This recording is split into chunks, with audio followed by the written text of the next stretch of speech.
opening emnandi ngo white ongayizama e5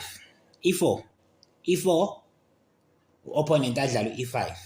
then bese udlala ibishop adlala iknight to attack ipawn lakho leli lithe center ongalivikeli dlala iknight le ngapha ukulungiselela ukuthi uzokhaselisha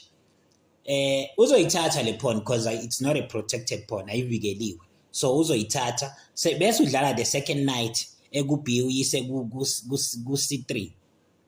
nayo angayithatha because uzobona ukuthi sekayiwinile ipawn usuzoyidla ke le knight ngale pawn eliku D uthi udlele le knight egu C3 uzo push ipawn to defend ipawn lakhe leli partner nendawo uzobe usuyakhasela wena just castle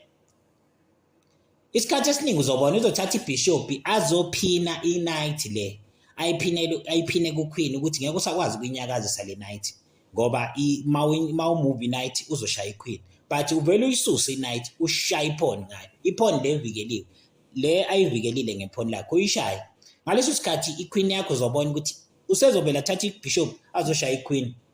emva kwalokho uthatha ibishop wena ushaye lapha le pawn eliku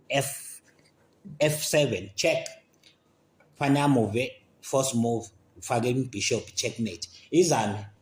maningi ama game ongayiwina ngale and simple siyabonga kakhulu like subscribe siyabonga.